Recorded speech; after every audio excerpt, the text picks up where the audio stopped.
Okay, hi everybody. Welcome to class today. Today is a setup for what we're doing tomorrow. There are certain properties of determinants uh, that we learned today and we proved them, and they don't seem, at least when you learn them, to be very important. Properties happens to the value of a matrix if I were to like swap two of the rows, or if I were to multiply one of the rows by a number. Is there a way, uh, if I knew what the determinant was before I made some kind of small change to the matrix, to see what effect that change has on the determinant?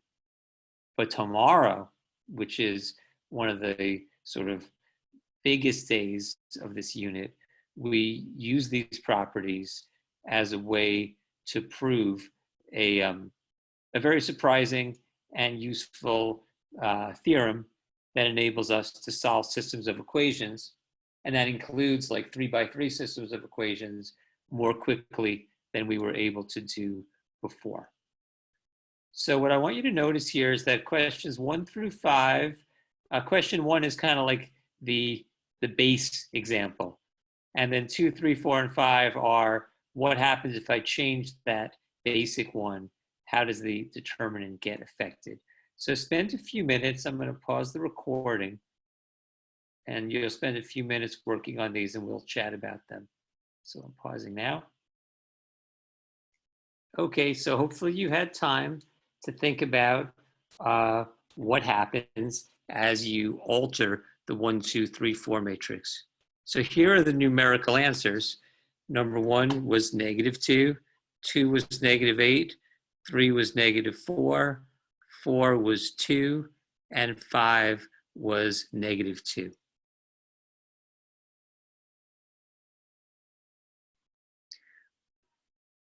Well, these rules are going to be related to the different properties of determinants that we do today. Here I have a upper triangular matrix. Would you take a second to work out the determinant?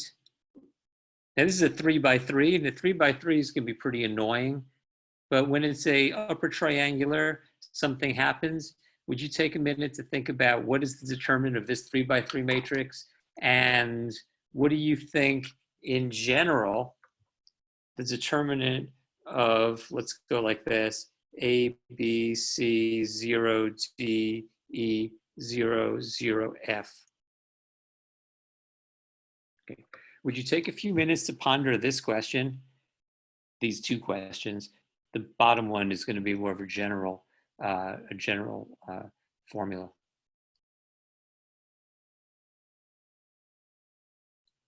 And you could chat into the chat any observations or theories you have about these two questions.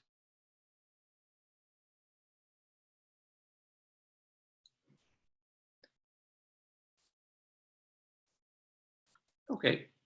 Do people want to into the chat, which where they find the chat, there it is, and want to make observation about the answers? So I see that the top matrix is 4, and I see from Melissa ADF, and I see a few other people, ADF is the answer.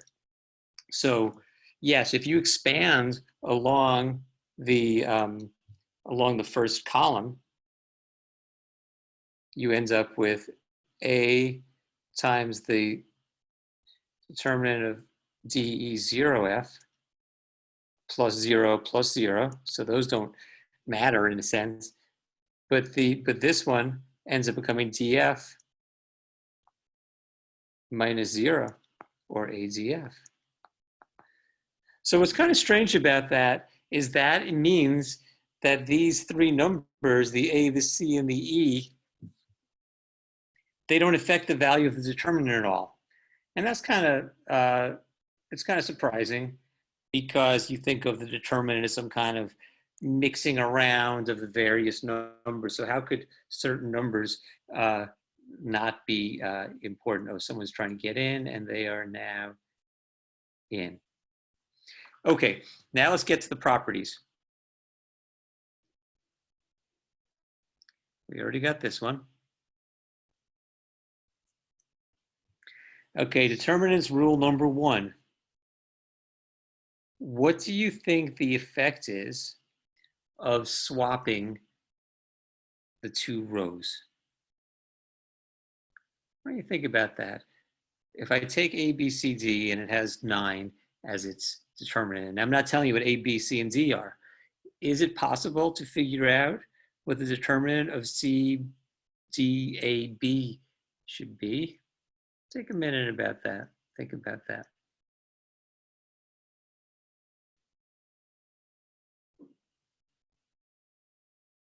And a few people said that they suspect the answer is -9. And that's true. It is -9. When you switch 2 rows, it does negate the determinant. And the reason why that is CDAB's determinant is CB minus, if you don't mind, I'm going to write BC minus AD. But if I factor out the -1, it's -1 times AD minus BC, which is the determinant A, B, C, D. So there's a nice little, proof of that. So swapping 2 rows negates the determinant. It's also true that swapping 2 columns also negates the determinant.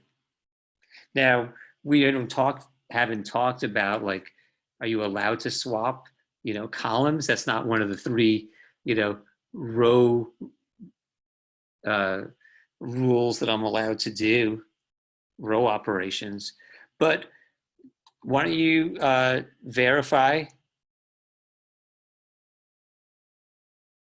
that when you take the determinant of BADC, you get BC minus AD. Again, we can factor out the -1, AD minus BC, which is negative determinant of ABCD. So that's determinants rule number 1.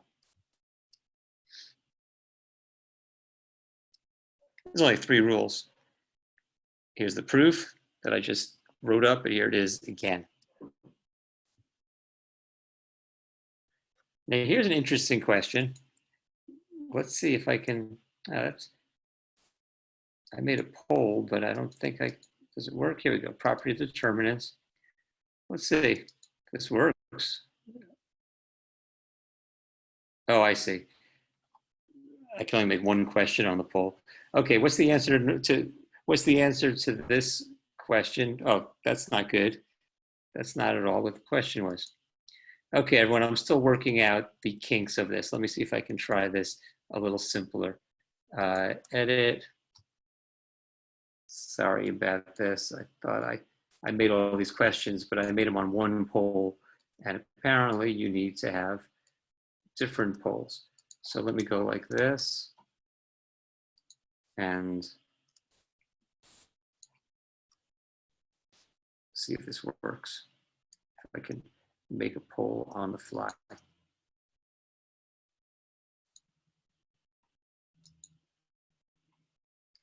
Okay, so what do you think about this one? You can vote. It's close. Who's going to win this one? Oh, this is really a battle. It's not on the video, but right now it's about 2/3 of the people saying -6 and 1/3 saying 6. Now it's getting closer to even.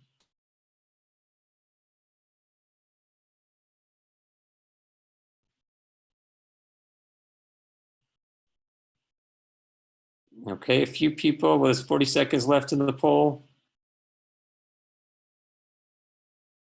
And it's 2/3 are saying -6 and 1/3 are saying +6.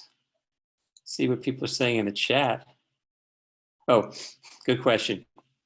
The rule does work for 3x3s also. Swapping 2 rows will negate the determinant.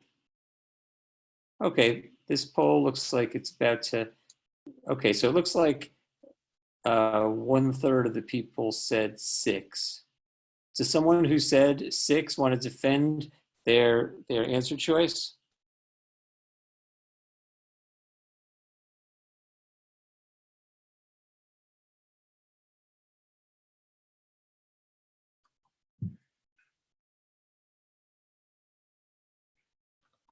Because 6 is the right answer. So let's go with that. So 6, yes. And the reason why, this is sort of a trick question, because in this one, it actually takes 2 steps to get there. It's not just any shuffling of the rows causes the determinant to become negative. If I swap the first and last row, I get the GHI on top and the DEF is still in the middle and the ABC is at the bottom.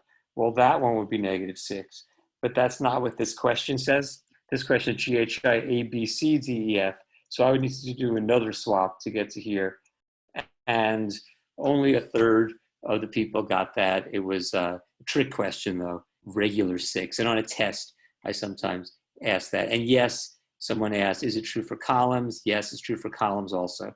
Any square matrix, if you swap 2 rows or 2 columns, you will negate the determinant. Okay, and that worked out pretty nicely with the polls. I am going to try to utilize this in today's lesson. There's only 3 rules, and here's rule number 2. At least here's the idea behind rule number 2. So 1, 2, 3, 4 has a determinant of -2. 2, 4, 3, 4 has a determinant of -4, and 2, 6, 2, 2, 6, 2, 4 has a determinant of -4. Anyone want to type into the comments what you suspect the rule number 2 is?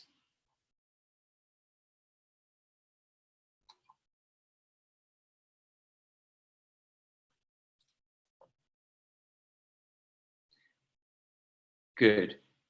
And Syed and Talia wrote, if you multiply a row or column by something, the determinant is multiplied by that same thing.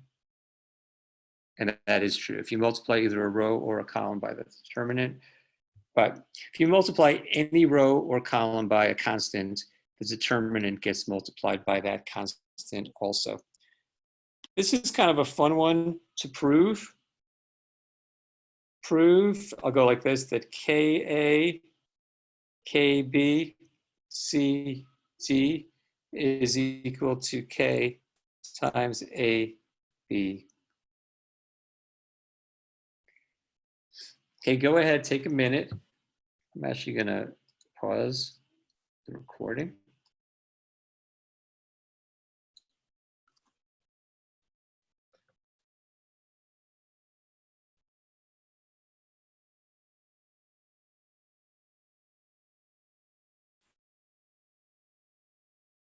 Okay, hopefully you did something like this. The determinant is Ka.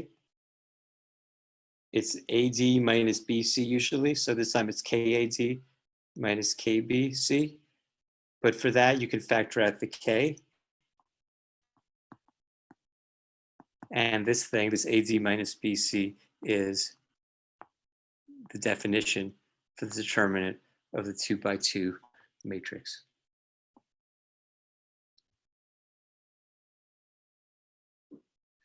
Okay, so here, I'll make this one as a poll. Let's see if I can get it working properly. Okay, what do you think the answer to this question is? Oops,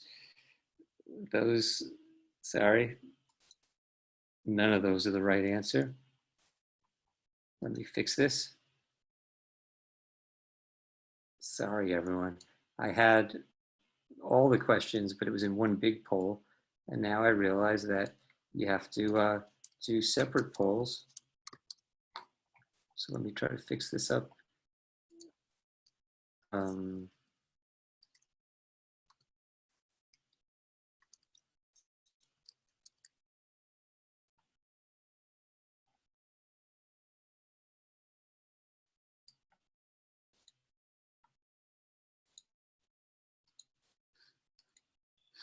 Okay, let's try it this way. Okay, so here's what the question is.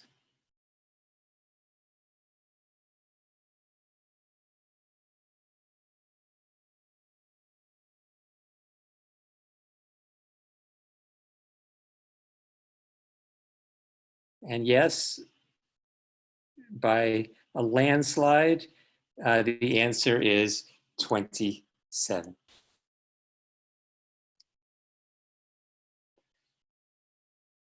Now here's a kind of interesting question. Let me relaunch poll 5. Same four answer choices. Look at this question.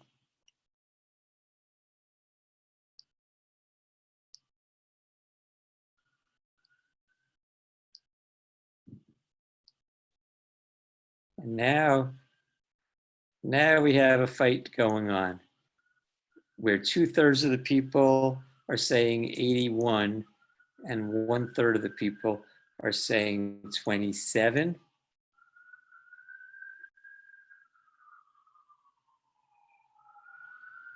Okay, somebody who got 81, which is the correct answer, would they type into the comments, why do you think 81 instead of 27, like the last question?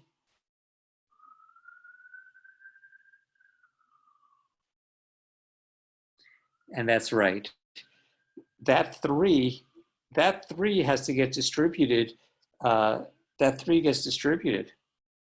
So it ends up becoming 3A, 3B, 3C, 3D. So it's going to be 9 times 3 squared, because 2 different rows got multiplied by 3, not just 1 row. So that's a little sneaky question. And there's we already did the proof for rule number 2. Oh, and by the way, rule number 2 works for columns also. And that's the proof of that. Incidentally, if you go back to the warm-up questions, you can see that this is the one where the rows were swapped and the determinant got negated. This is one where the first row was multiplied. Sorry. This is one where, this is like the one we just did. The first row and the second row both multiplied by 2, and the determinant got multiplied by 4. And here's one where just the first row was multiplied by 2, and the determinant got multiplied by 2. Now, there's only one more rule, then there's a couple of applications that we're going to get to today. But the final rule today is rule number 3, which, if I could locate what page I'm on.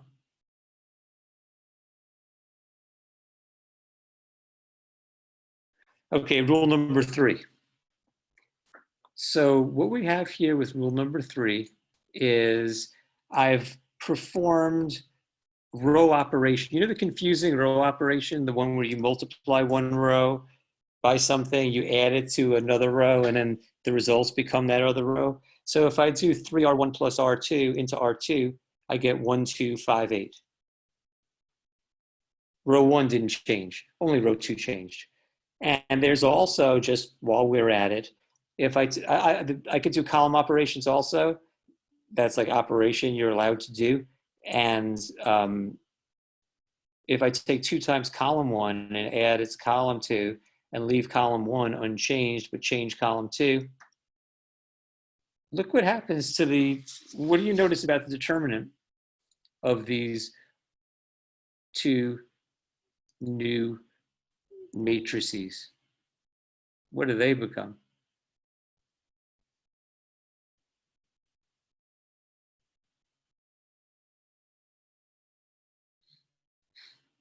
That's right. I see a bunch of different people. I see Chelsea, Veronica, Melissa.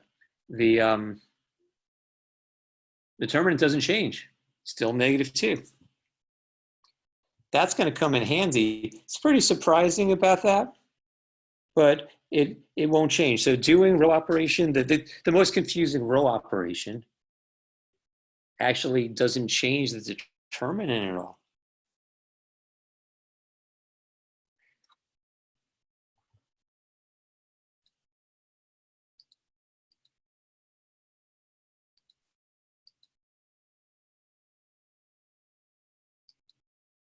Here you go. Here's a poll question that's up here now.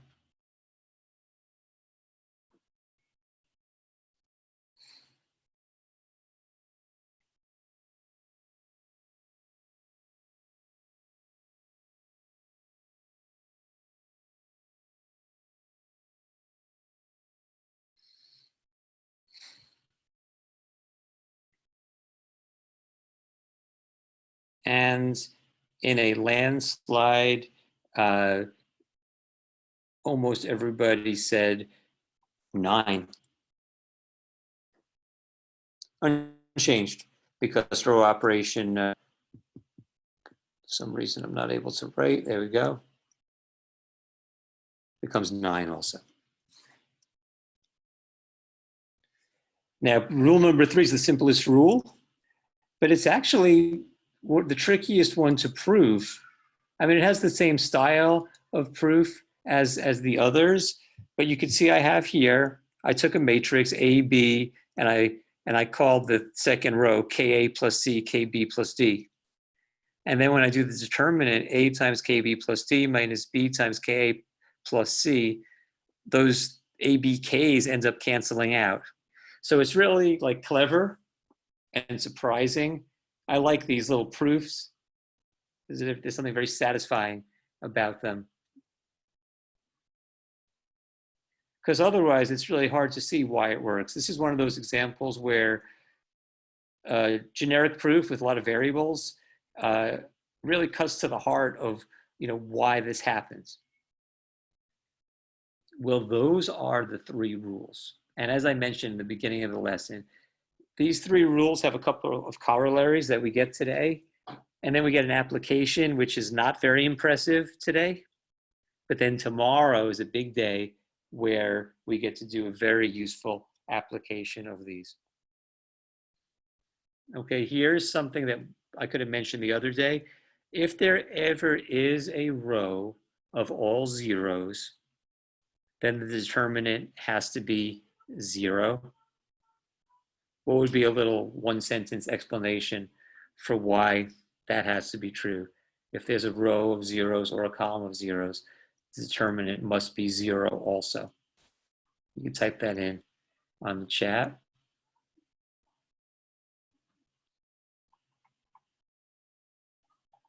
Why don't we try to see if we let somebody talk? Someone want to do like a hand raise? I'm looking at the list of people right now. I'm interested in how that works. And then I could, okay, so who wants to give a 1-sentence explanation? I see Syed wrote it. Syed, I'm going to unmute you. Do you want to say that out loud? I'm just thinking for like the video, it could be good. Oh, you did. Sure. Okay. Hello. Yeah, so basically if you expand upon that row or column, you're going to still end up with 0. That's right. Okay, very good. Thank you.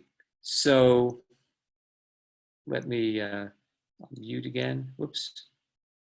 Allow. So that's right. Now, here comes a corollary. And this one is kind of surprising, or it's not that obvious. Here's what the corollary says.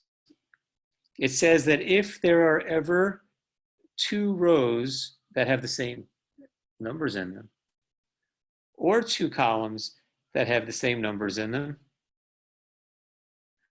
or 2 rows where one row is like a multiple of the other row, that the determinant has to be 0. Now that's pretty tricky. I want to give you a minute to think about why should that be true? That is not obvious. take some time. Type it into the chat if you'd like. Why do you think that's a, I wrote it as a corollary to rule number 3. Why is that?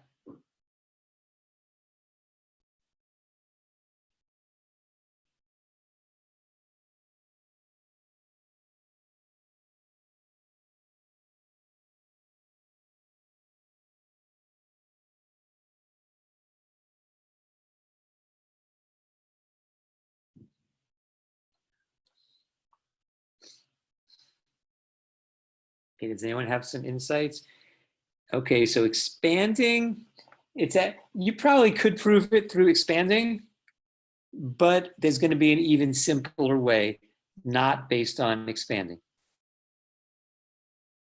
Okay, what is that? Keep in mind, I made this a corollary to the rule we just had, that if there's a row of zeros, it's 0. But this doesn't have a row of zeros.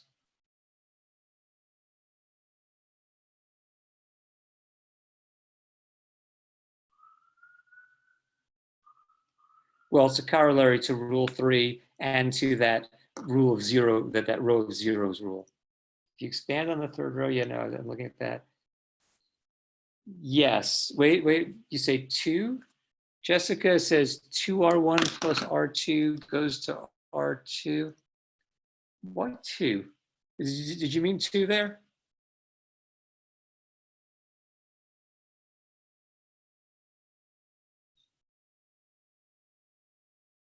That's better. What Syed says, negative R1 plus R2 goes to R2. In other words, if I took this matrix here, and I didn't know what the determinant was, for some reason I'm not, I don't know what causes that to happen, but let's say I didn't know it. But I did the rule that I did, if I did negative row 1 plus row 2 into row 2, then this would turn into 0, 0, 0. But this one has, so rule 3 says the determinant doesn't change when I do that. And then the row of zeros rule says that it equals 0. So that's true for the columns also. And it's true for this one, because if I did negative 3 row 1 plus R2 goes into R2, it would turn into ABC 0, 0, 0 GHI. Rule 3 says that these are equal to each other. The 0 row rule says that it equals 0. Therefore, that's also 0. So that's a little surprising. That's going to come in handy tomorrow.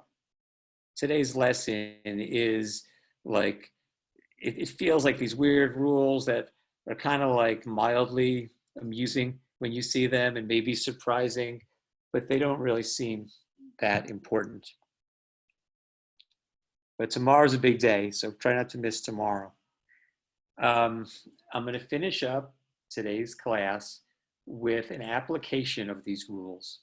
And this application is not going to be so satisfying because it seems like it takes something, it's a more difficult way to do something we already knew how to do.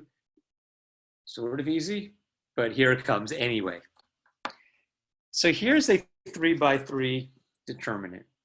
And we have 2 methods for the 3x3 determinants. We have the one where we rewrite the first 2 columns and do the crisscross. That does require 3 different multiplications or 6 different multiplications of 3 numbers and an adding and a subtracting. We also have the expands along a row or column, which doesn't really take that long. But I'm going to show you like another method. And here it comes. If I do a row operation, my goal is to take this matrix and to turn it into an upper triangular matrix. Because if it's an upper triangular matrix, if I can get it to be upper triangular, then I could use that rule, ABC, that ADF rule, that rule.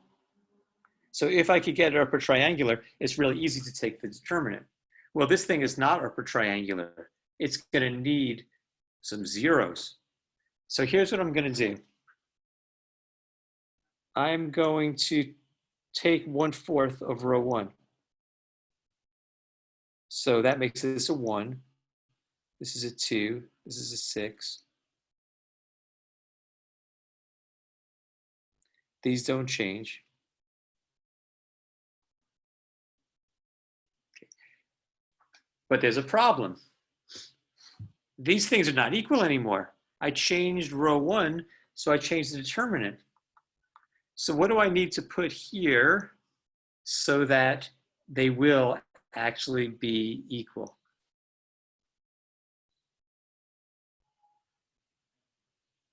Type something into the chat. What needs to go in front so that these things will actually, because right now they're not equal anymore.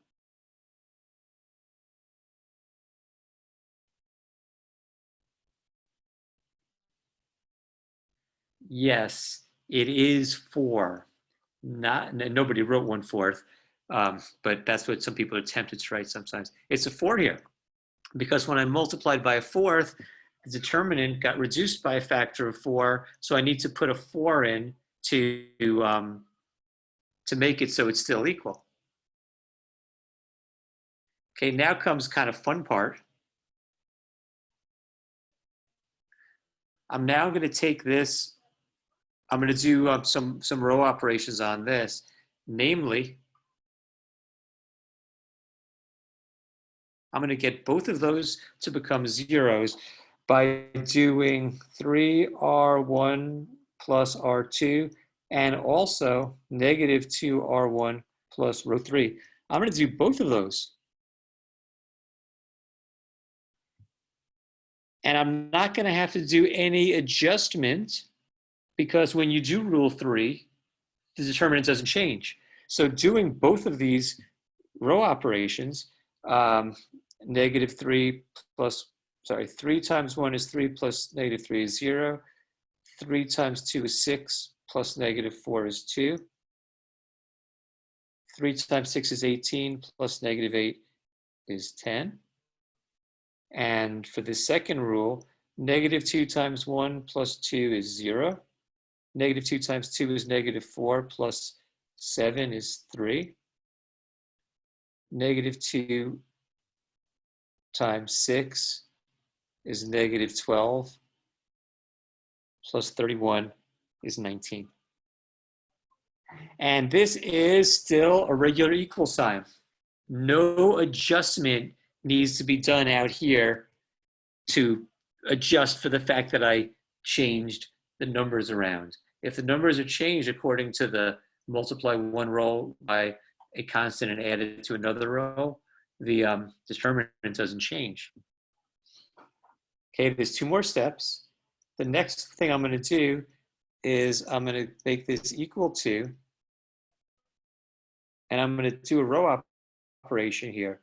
I'm going to multiply row 2 by 1/2. So 1/2 row 2. Well, if I really want to put this equal sign there, which I do, what am I going to need to also do? Because right now it's actually not true that those 2 things are equal.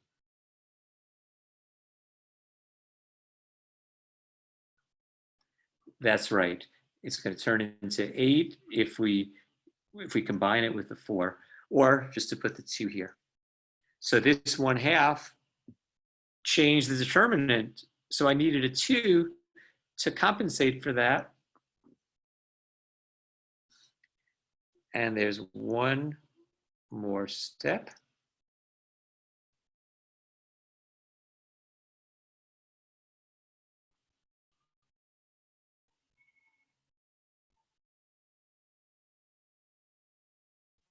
Okay, someone type into the comments, what's the final row operation?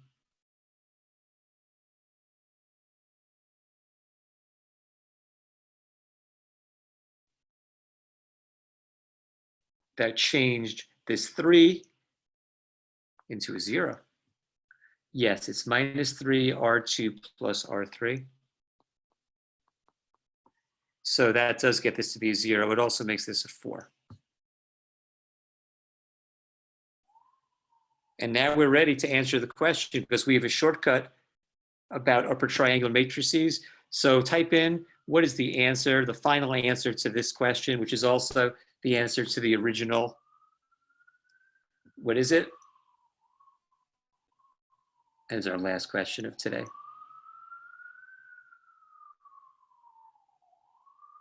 Well, 4 is something, but 32 is the answer because yes, 1 times 1 times 4 is 4, but we still have the 2 times 4 out there. So it's 2 times 4 times the diagonal, and it is 32.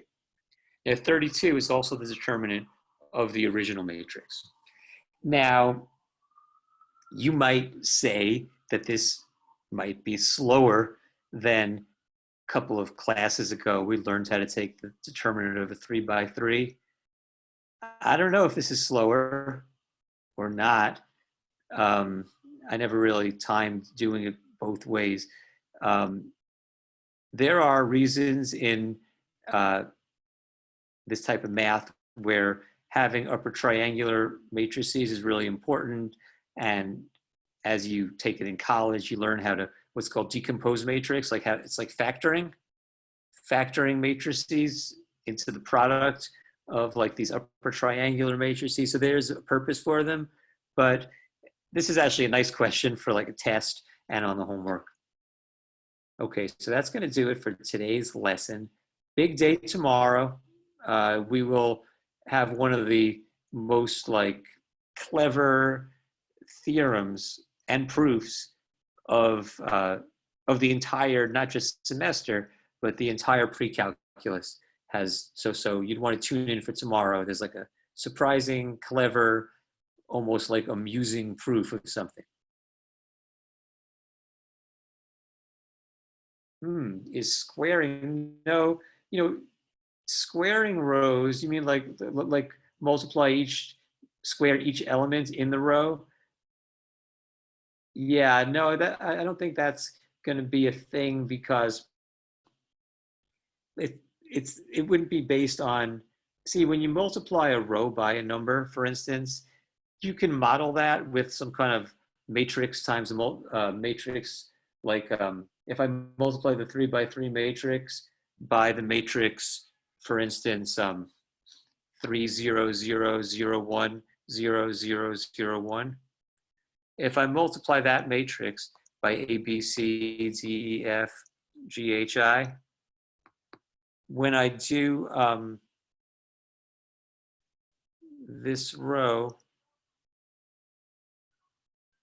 by this column, I get, I would get 3A plus 0 plus 0. That would be the first element. And when I do this row by this column, I get 3B plus 0 plus 0. What I'm getting at is that the multiplying a row by a number can actually be modeled with multiplying by some other matrix. And that's also going to be true for the other row operations. If I multiply 0, 1, 0, 1, 0, 1, 0, 0, 1, whoops. If I multiply that by A, B, C, D, E, F, G, H, I would get D, E, F, A, B, C, G, H, I. In other words, I could perform these row operations are not just things you can do because these are arbitrary things, but they are things that could be accomplished with some kind of multiplication. So squaring all the elements in a row would, we couldn't really create a matrix that would cause that to happen. Okay, I'm going to pause recording.